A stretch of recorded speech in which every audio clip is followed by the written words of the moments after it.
Tuhan Yesus, kami ucap syukur Tuhan buat hari ini, buat setiap pujian penyembahan. Dan kami percaya Tuhan, anugerah-Mu memampukan setiap kami. Dan biar hikmat, kebijaksanaan, pewahyuan yang dari Tuhan turun buat setiap kami. Kami percaya Tuhan, hari ini Tuhan adalah hari kemenangan yang sudah Kau sediakan buat setiap kami. Hanya di dalam nama Tuhan Yesus Kristus. Sama-sama berkata, amin. Saudara percaya ada Roh Allah dan Roh Kudus di dalam hidup saudara dan saya? Roh Allah dan Roh Kudus sama nggak saudara? Wah nggak yakin ya. Sama atau tidak? Sama saudara. Roh Allah dan Roh Kudus itu sama saudara. Roh Kudus, Roh Allah, Ruah. Seringkali kita berkata Ruah. Amin. 7 Roh Allah, Ruah. Amin saudara. Itu nafas Tuhan. Amin. Saudara bisa hidup karena ada roh yang ada di dalam hidup saudara dan saya. Amin. Kita terdiri dari tubuh, jiwa, dan roh. Amin. Tubuh, jiwa, dan roh. Dan tubuh, jiwa, dan roh tidak dapat dipisahkan. Semuanya itu berdampingan dan menjadi satu. Seperti Bapa, Putra, dan Roh Kudus. Amin. Tubuh, jiwa, roh kita. Makanya seringkali orang berkata, oh tubuhnya saya pengen ke sini, rohnya nggak pengen ke sini. Aduh, jangan-jangan nggak punya roh itu. Roh siapa di dalam hidupmu? Tapi tubuh, jiwa, roh harus berdampingan supaya kita bisa sefrekuensi dengan Bapa, Putra, dan Roh Kudus. Di Kejadian 1 ayat 1 dan 3, 1-3 berkata seperti ini. Pada mulanya Allah menciptakan langit dan bumi. Bumi belum berbentuk dan kosong. Gelap gulita menutupi samudra raya. Dan roh Allah melayang-layang di atas permukaan air. Berfirmanlah Allah, jadilah terang. Lalu terang itu jadi. Berarti sebelum dunia diciptakan, ternyata roh Allah itu sudah ada saudara. Amin. Roh Allah melayang-layang di udara. Nafas Tuhan ada. Roh yang kudus, rohnya Allah sudah ada semenjak dunia, sebelum dunia diciptakan. Amin saudara. Selasa yang lalu saya bawa 2 bola, mungkin saudara ingat. 1 bola kempes dan 1 bola yang berisi udara.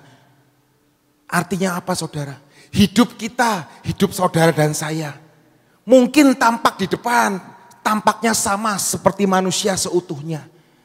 Manusia yang beriman, manusia yang berakhlak, manusia yang mempunyai Tuhan. Hidup di dalam kekristenan. Tapi yang membedakan seringkali ketika tekanan itu datang, ketika badai itu datang, ketika pukulan itu datang, yang membedakan adalah yang di dalamnya. Apakah yang di dalamnya ada roh, udara, roh Allah sendiri, atau tidak ada roh Allah itu sendiri. Ketika tidak ada roh Allah itu sendiri dalam hidup setiap saudara dan saya, percayalah ketika dunia menghantam saudara, saudara tidak akan pernah melambung tinggi. Tapi ketika ada roh Allah di dalam hidup saudara dan saya, seperti bola yang kemarin saya bawa, bolanya terisi penuh. Dan ketika tekanan itu datang, bola itu akan melambung tinggi bersama Yesus Kristus Tuhan. Amin saudara. Itulah pentingnya kita butuh yang namanya Roh Kudus, yaitu Roh Allah yang kita sebut Ruah. Dan 7 Roh Allah dan salah satunya ada Ruah Elohim. Ketika dunia ini diciptakan, roh penciptaan Ruah Elohim itu ada di dalam dunia ini. Amin saudara. Dan roh Tuhan itulah roh yang teratur. Roh yang teratur, roh penciptaan, roh yang membuat keteraturan, roh penciptaan itu saudara.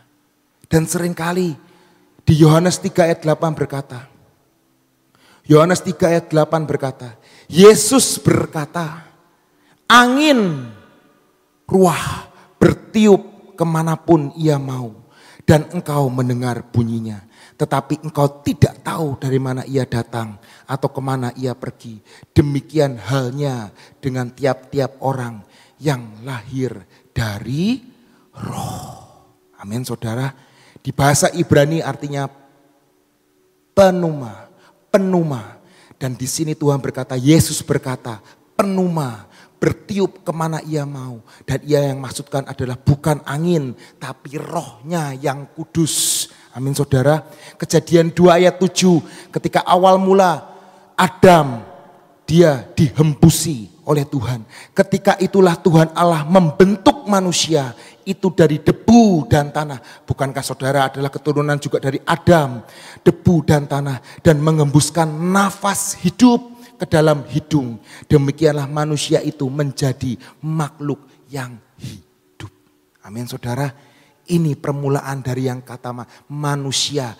Dia dihembusi ruah, dihembusi nafas Tuhan. Dulu Pak Agung sering ngomong betul saudara. Ruah itu yang menghembus, nafas itu yang membawa kehidupan. Berapa waktu yang lalu berkata, Adam adalah manusia yang terkuat. Betul saudara? Hamba Tuhan, Pak Aruna berkata, Adam itu hamba Tuhan, manusia yang terkuat di dalam muka bumi ini. Betul saudara? Saudara ingat kenapa? Dia dihembusi nafas Tuhan sendiri. Amin saudara. Tapi ketika dia jatuh di dalam dosa, ternyata dosa itu memutuskan hubungan antara Tuhan dengan manusia. Betul saudara? Dan sejak Adam jatuh di dalam dosa, namanya tidak pernah terdengar lagi di Alkitab. Sekali terdengar di Alkitab ketika dia melahirkan, istrinya melahirkan Set. Dan dia berkata, semoga Tuhan mengingat aku. Dan ternyata hari itu dia tidak pernah sampai dia kembali ke debu. Dia tidak pernah kembali ke Taman Eden. Adam yang pertama jatuh di dalam dosa. Dan dia tidak pernah kembali ke taman itu. Dan terpujilah nama Tuhan saudara. Adam yang kedua yaitu Yesus Kristus Tuhan kita. Dia menjadi Adam yang kedua. Dia tidak diperanakan oleh seorang perempuan. Tapi dia diciptakan. Dia diperanakan oleh perempuan tapi tidak diperanakan oleh daging dan darah. Dia diciptakan, dihembusi nafas Tuhan sendiri, yaitu Yesus Kristus Tuhan kita. Amin saudara. Dan dia sudah mati buat hidup kita. Dan dia memperdamaikan saudara dan saya. Sehingga saudara dan saya dipertemukan lagi dengan yang namanya Bapa di surga. Amin. Adam tidak pernah ketemu lagi dengan Bapa di surga. Tapi saudara dan saya melalui Yesus Kristus diperdamaikan. Sehingga saudara dan saya bisa ketemu dengan Bapa. Amin. Kita bisa menghadap dia. Amin saudara. Roh Allah itu sangat penting dalam hidup saudara dan saya. Dan ketika roh Allah itu bekerja dalam hidup saudara dan saya. Percayalah, apapun boleh terjadi dalam hidup saudara dan saya. Tapi roh Allah akan memampukan saudara naik tinggi bersama Yesus. Amin. Di kitab perjanjian lama, saudara ingat ketika Musa dia datang ke gunung Tuhan. Saudara tahu, bangsa Israel itu takut saudara. Betul? Karena zaman dahulu ketika hadirat Tuhan itu datang, yang ada apa? Ketakutan. Mereka takut untuk mendekati gunung itu. Takut. Betul saudara? Kita mau baca, saya mau buktikan apa yang saya berkata. Roh Allah memenuhi individu itu ketika dia pertama kali disebut. Lalu berkatalah di Kejadian 41 ayat 38 sampai 39. Sampai sekian lama dari yang namanya Adam. Baru disebut lagi di Kejadian 41 ayat 38, 39. Dan itu punya mengucapkan bukan orang yang percaya dengan Tuhan. Lalu berkatalah Firaun kepada pegawainya, mungkinkah kita mendapatkan orang seperti ini? Seorang yang penuh dengan roh Allah. Ruah baru disebut lagi setelah 38 pasal saudara. Bisa bayangin saudara, dari Adam sampai Yusuf itu beratus-ratus tahun. Dan roh Allah baru disebut lagi oleh seorang Firaun.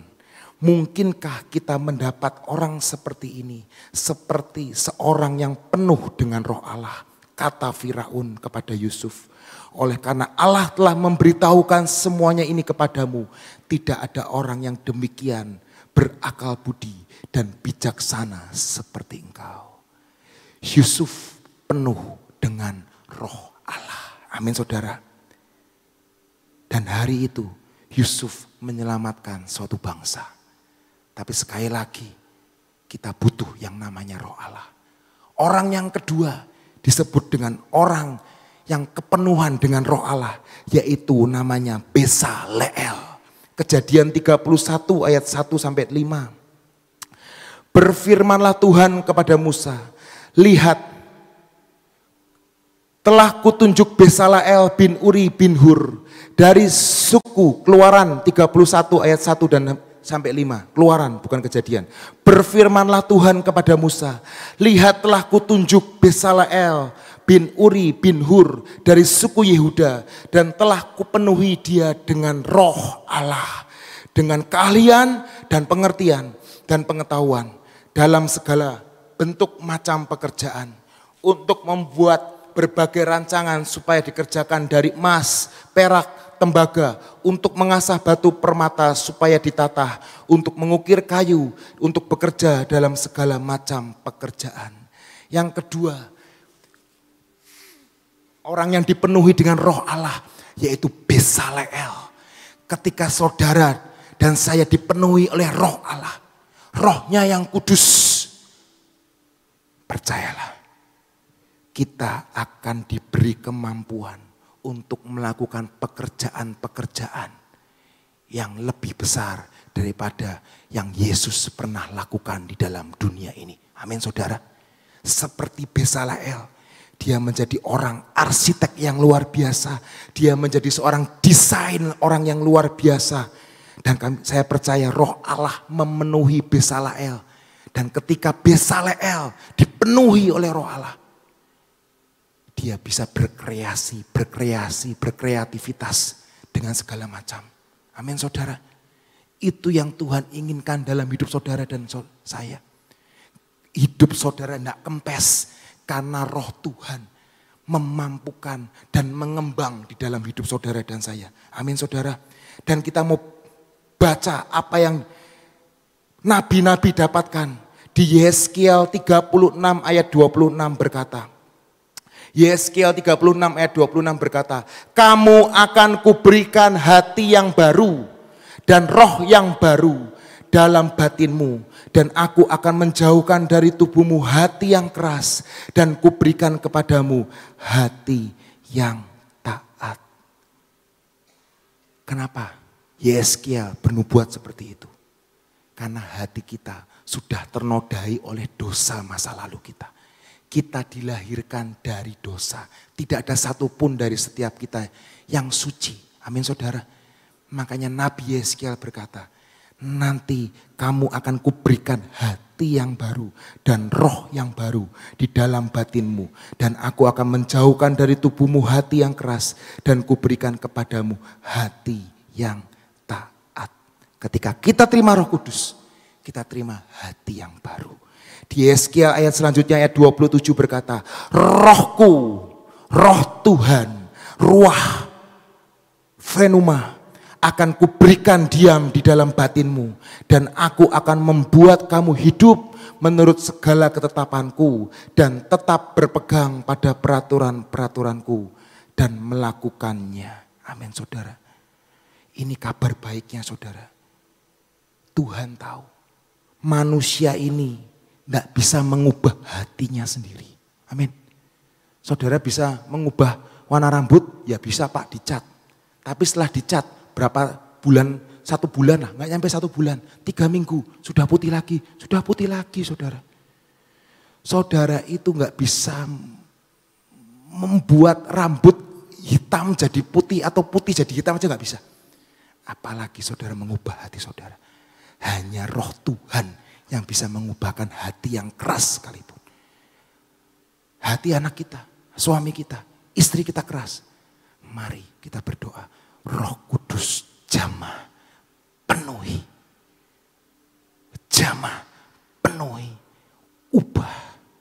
Amin saudara. Kita mau ngapain dia, ngamukin, marahin, kasih kaset khotbah. Tapi kalau enggak Roh Kudus yang bekerja, enggak mungkin bisa. Amin saudara. Manusia tidak sanggup memperbarui rohnya. Tapi dia Tuhan yang memberikan rohnya yang kudus. Yang akan memperbarui roh kita.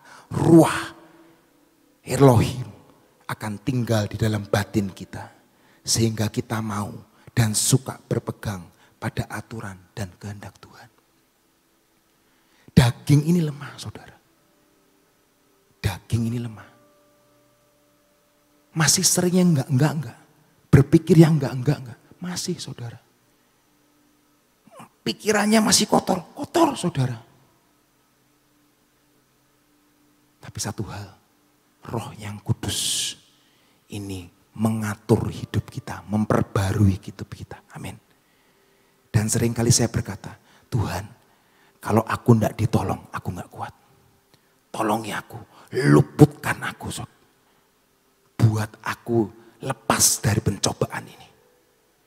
Seringkali kita nggak kuat. Mungkin kalau yang hidupnya suci, nggak pernah neko-neko, ya mungkin lurus-lurus saja. Tapi sering daging ini lemah saudara. Cinta uang, cinta kekayaan. Nah ini harus disalibkan saudara. Nah disalibkannya gimana? Lah kalau enggak roh Tuhan yang memampukan, Roh Kudus yang memampukan saudara dan saya, ya enggak kuat. Sebelum, Pak Yusak sering ngomong saudara, sebelum berbuat dosa, udah tahu itu dosa. Ya menurut Roh Kudus, jangan nak itu dosa. Kamu ngelakuin itu kamu dosa loh. Tapi pengen. Pak Yusak sering ngomong apa? Ngomong sama Roh Kudus. Nanti kan Roh Kudus akan mengatur segala sesuatunya. Sehingga kamu terluput.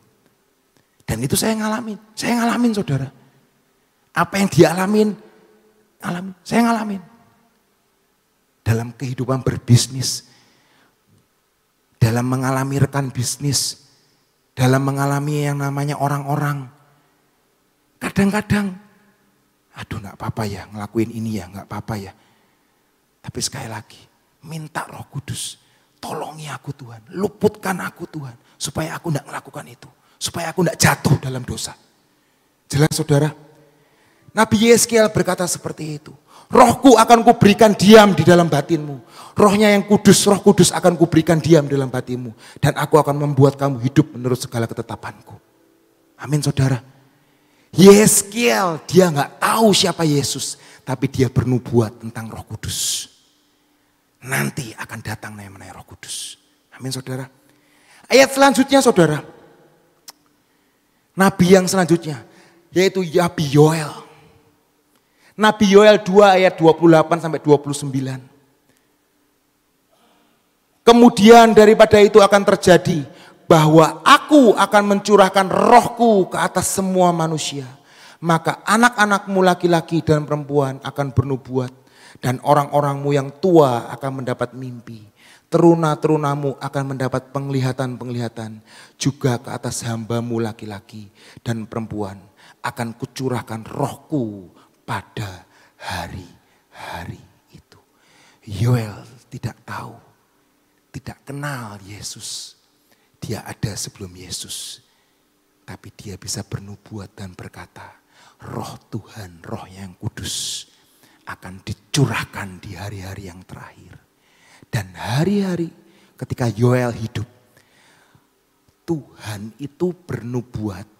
Tuhan itu berbicara biasanya kepada hanya laki-laki. Tapi hari itu Yoel berkata kepada anakmu laki-laki dan perempuan, tua, muda akan dicurahkan roh Tuhan yang sangat tidak terbatas. Bahkan teruna-teruna orang-orang muda akan mendapat penglihatan. Melalui siapa? Melalui Yesus Kristus Tuhan kita. Amin saudara. Lukas 3 ayat 21 sampai 22. Ketika seluruh orang banyak itu telah dibaptis. Dan ketika Yesus juga dibaptis dan sedang berdoa. Terbukalah langit dan turunlah Roh Kudus dalam rupa burung merpati ke atasnya. Dan terdengarlah suara dari langit. Engkaulah anakku yang kukasihi, kepadamulah aku berkenan. Sekali lagi berkata, terbukalah langit dan turunlah Roh Kudus dalam rupa burung merpati ke atasnya. Masalah langit saudara, Yesus sudah dibaptis dengan Roh Kudus. Amin saudara. Dan saudara dan saya sudah menerima dia sebagai juru selamat. Amin. Masalah langit.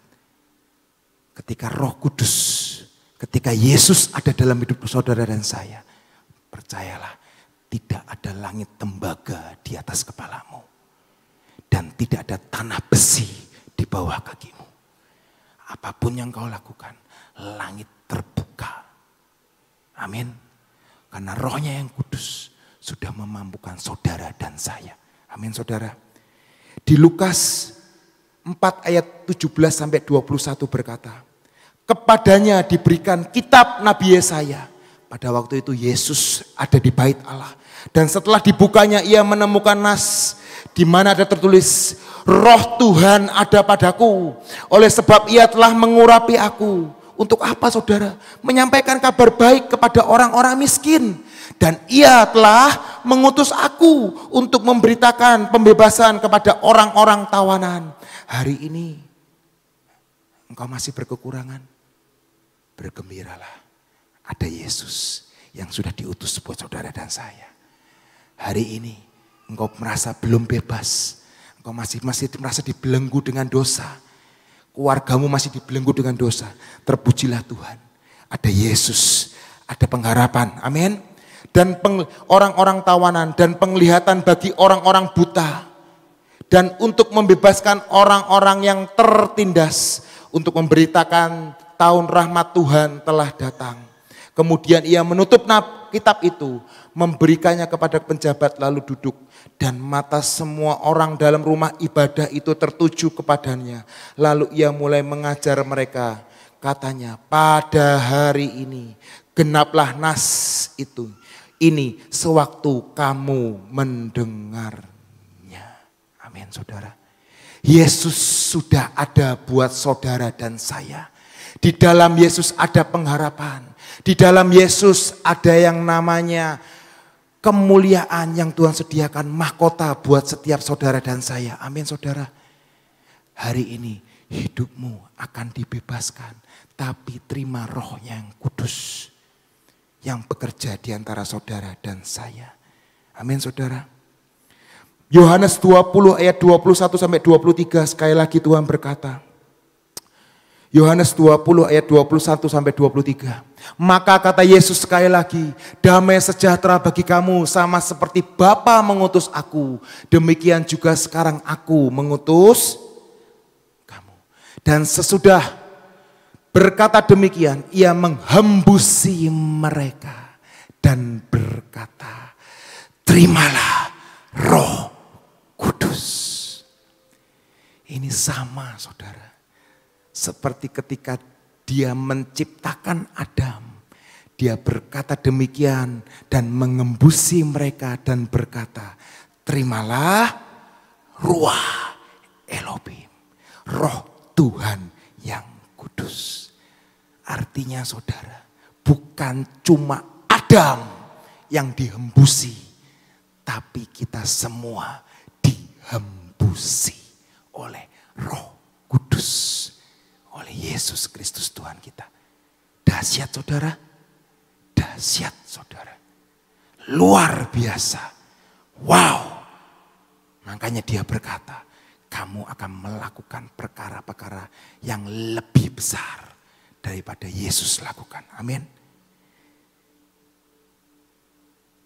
Di Kisah Para Rasul 2 ayat 14 sampai 18. Maka bangkitlah Petrus dengan ke-11 rasul itu. Orang yang suka bicara sembarangan. Orang yang cepat berbicara daripada berpikir. Orang yang emosian. Itulah yang namanya Petrus. Orang yang menyangkal Yesus. orang yang jelek, yang mengutuki Yesus. Siapa? Petrus. Tapi setelah dia dipenuhi Roh Kudus, dia bangkit. Maka bangkitlah Petrus berdiri dengan ke-11 rasul itu. Dan dengan suara nyaring ia berkata kepada mereka, "Hai kamu orang Yahudi dan kamu semua yang tinggal di Yerusalem, ketahuilah dan camkanlah perkataanku ini. Orang-orang ini tidak mabuk seperti yang kamu sangka, karena hari baru pukul 9. Tapi itulah yang difirmankan Allah dengan perantaraan Nabi Yoel." Lalu Petrus mengutip nubuatan Nabi Yoel. "Akan terjadi pada hari-hari terakhir, demikianlah firman Allah, bahwa aku akan mencurahkan rohku ke atas semua manusia. Maka anak-anakmu laki-laki dan perempuan akan bernubuat. Dan teruna-terunamu akan mendapatkan penglihatan-penglihatan. Dan orang-orang tua akan mendapat mimpi juga ke atas hambamu laki-laki dan perempuan. Akan kucurahkan rohku pada hari-hari itu. Dan mereka akan bernubuat." Dan dikenal dengan nama Pentakosta. Amin saudara. Biarlah hari ini bukan cuma di hari Pentakosta. Dan biarlah hari ini Roh Tuhan, rohnya yang kudus ada dalam hidup saudara dan saya. Sehingga Paulus berkata, jadi siapa yang ada di dalam Kristus, ia adalah ciptaan baru. Yang lama sudah berlalu dan sesungguhnya yang baru sudah datang. Mari sama-sama berkata, Roh Kudus ada dalamku. Roh Kudus ada di dalamku dan membuat semuanya jadi baru. Amin. Dan aku percaya tidak ada langit tembaga atas hidup dan keluargaku. Tidak ada tanah besi atas kakiku. Semua terbuka di dalam nama Yesus. Amin. Tuhan Yesus memberkati saudara dan saya. Haleluya. Amin. Saudara, bahwa Tuhan itu melakukan segala sesuatu dalam kehidupan kita di dalam dunia ini sangat rapi. Ya. Pada waktu penciptaan, melakukan penciptaan dengan rapi. Saat Yesus mau naik ke surga, menata murid-muridnya dengan rapi. Dikatakan, kamu gak usah takut. Aku pergi kepada Bapa, nanti ada penolong, yaitu Roh Kudus yang akan disuruh untuk menolong kamu, menyertai kamu. Ya, itulah namanya. Tuhan itu bekerjanya sangat rapi. Semua sudah di-prepare, semua sudah disediakan buat saudara dan saya. Jadi kita belajar, gak usah takut dalam menghadapi apa-apa, Roh Kudus sudah ada dalam hidup kita. Apa yang harus kita lakukan? Setiap hari minta kepada Tuhan, Tuhan penuhi aku. Ya. Karena Roh Kudus itu sudah, begitu kita terima Yesus, kita didoakan, kita kepenuhan Roh Kudus, itu bukan berarti kita penuh terus. Dengan segala kesibukan yang ada, kejatuhan dalam kehidupan kita, itu tidak penuh dalam kehidupan kita. Ya. Makanya dikatakan, loh orang Kristen kok masih bisa berbuat dosa? Ya itu karena Roh Kudusnya tidak penuh dalam hidupnya. Minta setiap hari dalam kehidupan saudara dan saya, Tuhan hari ini penuhkan saya dengan Roh Kudus. Maka kuasa itu akan meliputi hidup kita. Apapun yang kita kerjakan seperti yang tadi disampaikan, tidak ada langit tembaga dan besi di tanah kita ya di bawah. Jadi kita tahu bahwa semua akan diatur oleh Roh Kudus. Karena Tuhan sudah menyediakan penolong yang luar biasa dalam hidup saudara dan saya. Jadi dalam menghadapi apapun percayalah bahwa Roh Kudus menyertai saudara dan saya. Amin. Yuk kita berdoa. Bapa, terima kasih untuk segala sesuatu yang Engkau sediakan buat kami. Engkau selalu prepare Tuhan. Engkau selalu menyediakan segala sesuatu. Dan Engkau selalu mengatur di dalam segala perkara.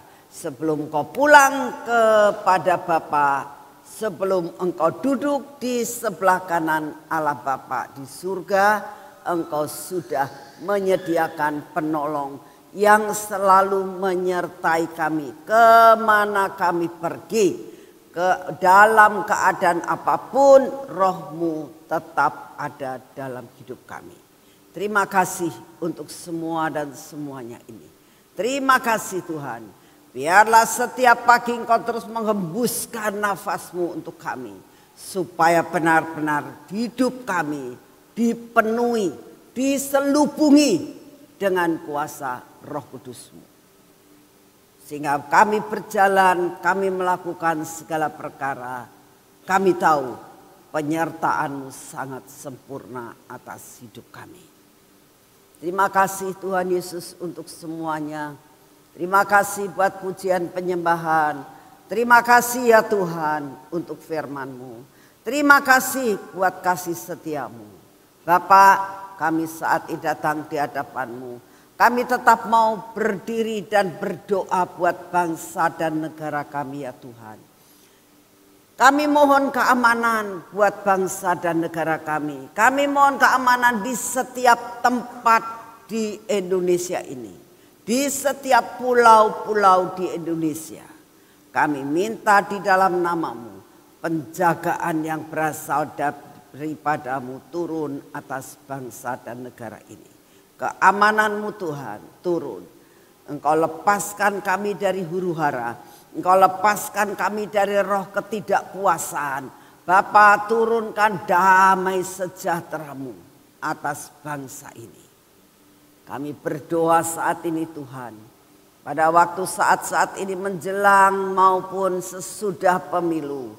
Dan masa saat ini kampanye-kampanye ini. Tolonglah Tuhan. Sudah tinggal 9 hari lagi. Kami berdoa kepada-Mu. Engkau yang akan memilihkan pemimpin yang terbaik. Pemimpin yang terbaik Engkau berikan buat bangsa ini. Kami membutuhkan ikut campur tangan-Mu Tuhan. Di dalam pemilihan ini. Terima kasih untuk kasih setia-Mu. Kami percaya Tuhan. Di seluruh Indonesia anak-anak-Mu berdoa. Dimanapun juga anak-Mu berada selalu berdoa untuk bangsa ini. Dan kami percaya Engkau mendengar doa kami. Makasih Bapa, terima kasih Tuhan Yesus dan terima kasih Tuhan Roh Kudus. Terima kasih ya Tuhan untuk semua karya-Mu yang luar biasa atas bangsa ini. Segala pujian, hormat, syukur kami naikkan di hadapan. Bapak, hari ini adalah hari pertama kami melakukan semua kegiatan kami dalam minggu ini Tuhan. Kami mohon pimpinan yang daripada-Mu. Semua yang kami kerjakan Tuhan. Kami minta pimpinan daripada-Mu. Dengan pertolongan Roh Kudus-Mu. Kami akan melakukan semua pekerjaan kami hari ini. Terima kasih untuk semuanya. Bapak, Engkau tahu semua persoalan yang kami hadapi. Tidak ada satupun yang tersembunyi di hadapan-Mu. Kami hari ini, pagi ini Tuhan, kami mau menyerahkan semua persoalan kami. Beban kami, pergumulan kami ke dalam tangan-Mu. Terima kasih untuk kasih setia-Mu. Bapak, kami juga berdoa untuk tim dari Windu Tuhan yang hari ini akan bersama-sama dengan kami melayani lapas Tuhan. Kami mohon penyertaan-Mu yang sempurna. Engkau juga akan melawat akan lapas ini. Sehingga banyak jiwa-jiwa yang diselamatkan. Banyak jiwa-jiwa yang terhibur Tuhan. Bahwa masih ada pengharapan di dalam Engkau. Terima kasih untuk semuanya. Segala pujian, hormat, syukur kami naikkan di hadapan-Mu. Dan saat ini kami mau menerima roh yang daripada-Mu. Kami menerima daya tahan tubuh yang baru daripada-Mu. Memasuki tubuh kami Tuhan. Sehingga kami menjadi kuat dan sehat Tuhan. Ada perisai dalam tubuh kami. Terima kasih untuk semuanya. Kami mengucap syukur karena Engkau sungguh amat sangat baik. Terima kasih Bapak, terima kasih Tuhan Yesus, dan terima kasih Tuhan Roh Kudus. Saat ini kami datang di hadapan Tuhan. Siapkan hati kami untuk masuk di dalam pengurapan. Mari saudara kita masuk dalam pengurapan pada pagi hari ini. Bapak, ini minyak kepahlawanan. Minyak yang bukan dari dunia. Ini kami mau masukkan dalam hidup kami. Maka akan terjadi, kami akan mengalami kemenangan demi kemenangan dalam kehidupan kami. Di dalam nama Tuhan Yesus. Terjadi dalam hidup kami. Mata dan telinga kami olesi minyak Tuhan. Bibir, mulut kami dan hati kami pun tidak luput daripada pengurapan yang daripada-Mu. Biarlah setiap hari Engkau kikis habis semua yang tidak baik dalam hidup kami. Ini tangan kami dan ini kaki kami. Biar kami berjalan dalam jalan-Mu. Kami akan terus berjalan. Kami akan terus melakukan semua pekerjaan kami hari ini. Kami percaya penyertaan-Mu sempurna atas hidup kami. Dalam nama Tuhan Yesus, apa yang kami kerjakan menjadi berhasil dan kami menerima berkat-Mu hari ini dengan utuh. Dalam nama Tuhan Yesus. Amin. Tuhan memberkati saudara semuanya. Selamat pagi.